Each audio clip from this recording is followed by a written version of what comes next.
어떤 일을 결정하게 되면 그것을 문서로 남겨놓는 것이 대단히 중요하죠. 문서로 남겨놓는다라고 하는 것은 그 결정사항이 옳다라고 하는 근거가 되기 때문에 그렇습니다. 서로 믿으면 되지, 내가 분명히 그렇게 들었어 라고 이야기를 하면서 넘어가도 되지만 나중에 그런 것 때문에 어려움을 겪는 분들을 우리는 종종 보게 됩니다. 문서로 남기는 것은 굉장히 중요한 일입니다. 교회 역사 가운데 중요한 사항들은 늘 문서로 남겨져 있었습니다. 대부분은 편지 형식이었는데요. 그래서 우리가 오늘날 성경을 정경이라고 이야기하면서 그 권위를 인정할 수 있었던 이유는 근거를 다 문서로 남겼기 때문에 그렇습니다. 사도행전 15장 제1차 예루살렘 공의회는 대단히 중요한 결정을 하였는데 그 결정을 누가는 기록하였고 공의회는 그 결정사항을 편지로 써서 그것을 문의하였던 안디옥 교회에 보내게 됩니다.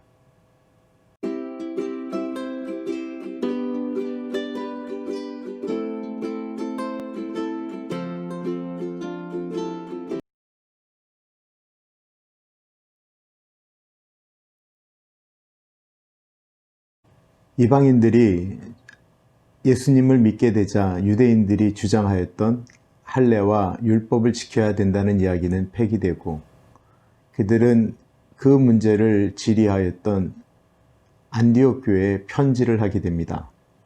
거기에는 중요한 내용은 율법과 할례로 구원을 받는 것이 아니다라고 하는 것을 이야기하고 오직 예수 그리스도를 믿음으로 구원을 얻는 것과 또 다른 한 가지, 그러나 우상 숭배하는 것, 우상의 제물을 먹는 것, 음행하는 것, 목 베어 죽은, 그러니까 옛날에는 그 목을 매달라 그 짐승을 죽이고 그것을 이렇게 먹게 만들었는데 그런 것들, 그리고 피는 먹지 말라라고 썼습니다.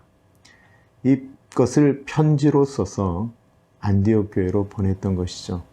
그러므로 예루살렘 공의회에서 결정한 것에 권위가 서게 되었습니다. 뿐만 아니라 예루살렘 공의회는 그것을 주장할 만한, 우리가 이렇게 결정한 것이 옳습니다 라고 이야기하는 그 권위를 나타내기 위해서 바울과 바나바만 보낸 것이 아닙니다. 그들이 가다가 편지를 조작할 수도 있잖아요. 사람들이 그렇게 시비를 걸 수도 있잖아요. 그래서 바사바라고 하는 유다와 실라를 뽑아서 그 두 사람을 같이 보내게 됩니다. 그러면서 중요한 이야기를 또 하나 해요. 우리가 파송하지 않았던 사람들이 가서 너희들을 그렇게 혼란하게 했다라고 이야기를 합니다. 그렇습니다.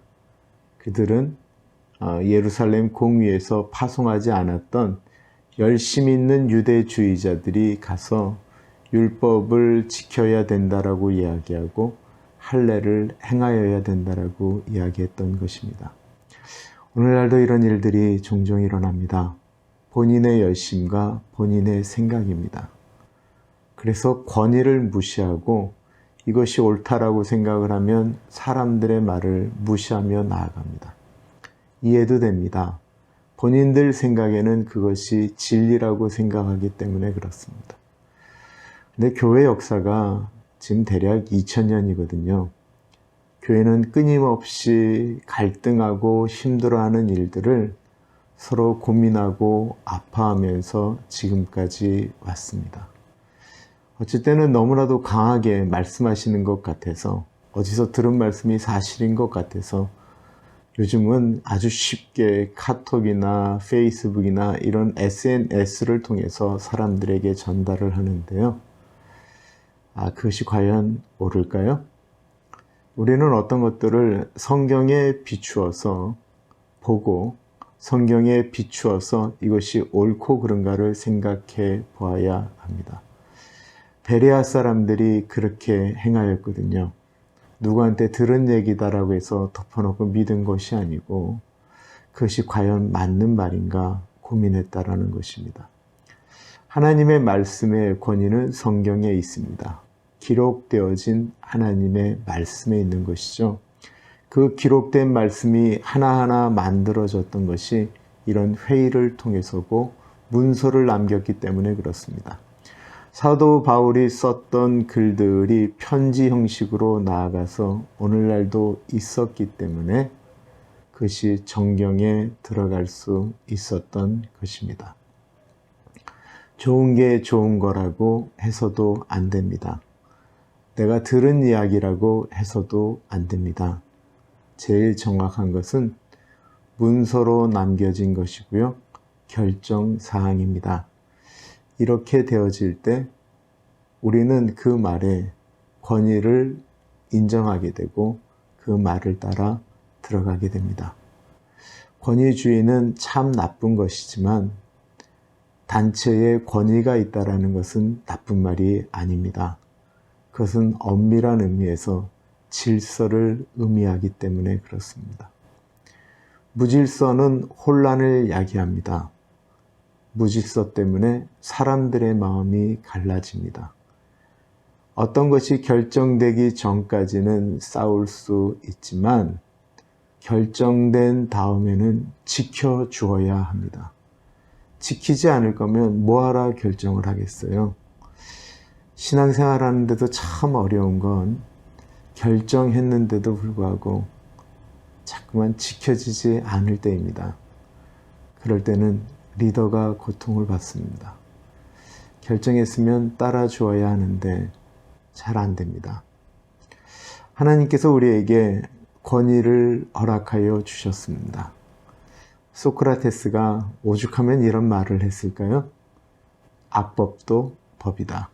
틀린 줄 알았지만 그 법을 지켜야만이 그 나라가 존속되어지기 때문에 도망가십시오. 억울한 죽음입니다. 라고 하는 말을 제자들이 아무리 해도 소크라테스는 그 나라의 질서를 위해서 그렇게 죽었다라는 것입니다.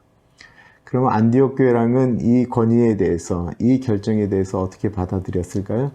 기쁨으로 받아들였습니다. 감사함으로 받아들였습니다. 이방인들도 그렇게 받아들였습니다. 그래서요, 세계 선교가 더욱더 편하게 나아갈 수 있었던 것입니다. 오늘은 여기까지 하겠습니다. 감사합니다.